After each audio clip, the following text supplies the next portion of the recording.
We are one of the few countries in the world that has key parts of our tax code that are temporary, that are extended for 1 or 2 years at a time, including the research and development tax credit. So important to keeping R&D jobs and new ones here in the United States.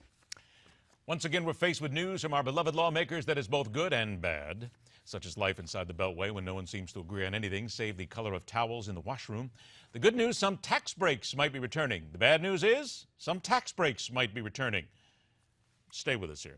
As always, in order to make sense of this all, we welcome back the national columnist and professor of business at the University of Maryland. Peter Morici joins us. Peter, pleasure to see you again.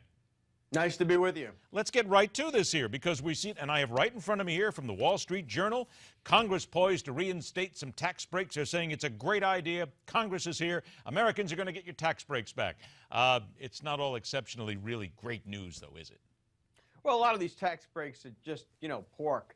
A tax break for ranchers for their racing trucks. And some of it really was stuff that was put in place as stimulus that turned out to be permanent. For example, enhancing the earned income tax credit and things of that nature. The sales tax write-off, which largely benefits liberal states like New York. The Democrats had control of Congress for a long time.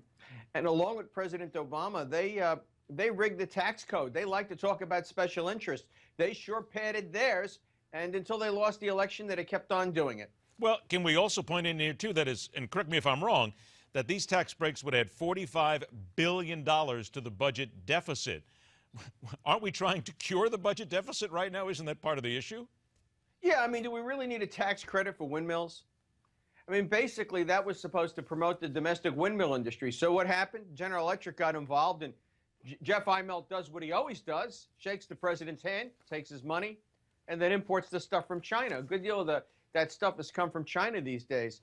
So, I'm not in the business of propping up the Chinese economy by expanding the U.S. deficit. I wanted to ask you, turning to Wall Street for a minute here, there have been record highs on Wall Street thus far this season. I think we're something into like the 30s and 40s record highs that have been set. How does this bode then for the 2015 year for the consumer again? Is this all good news? Because when you talk to some people, they'll say, hey, it goes up, it's got to come down sooner or later, and that's the bad news. Well, the stock market benefits well-off Americans. The Democrats are right about that. The average guy that has an IRA or a Keogh, a lot of them took their money out at the wrong time and put it back at the wrong time. There haven't been enough buy and hold folks who, went through the big dip and then the recovery. The stock market by itself won't raise the economy. It's helpful, but it's not as significant, for example, as an uptick in the birth rate, or new home construction improving, or improvements in bank regulation to permit that. Those would have a more salutary effect. Peter, I got about a minute left, and I want to point to your column recently. Tell us a little bit about Senator Charles Schumer and what you call the con job for the middle class.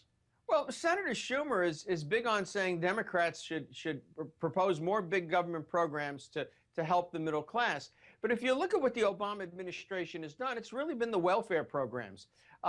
Obamacare is largely for poorer Americans, the earned income tax credit and so forth. And at the same time, in order to keep the votes going, he needs campaign contributions. So who does he get in bed with?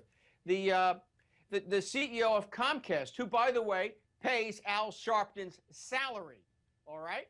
But also, when T-Mobile and Sprint wanted to merge, the FTC said, oh, no, that's no good. You're too big. In fact, they were number 3 and number 4.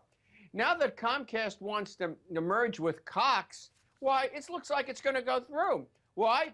Comcast fills the pockets of Barack Obama with campaign dollars. No, this is really a riot. The senator from Wall Street donning the cloak of champion of the middle class. That's absolutely absurd. I haven't seen a better, I watched this speech in entirety, and I haven't seen a better con job than George C. Scott playing the Flim Flam Man in that classic motion picture. I think you've just sent a lot of people there to watch us on Dish and DirecTV, as they always do on a regular basis. Well done indeed. The comment, again, is Schumer's con job for the middle class, if you want to find it. Peter Morici, thanks so much for joining us, my friend. All best. All right. They are the very special people who deserve our attention and concern. Let's go to Outland next.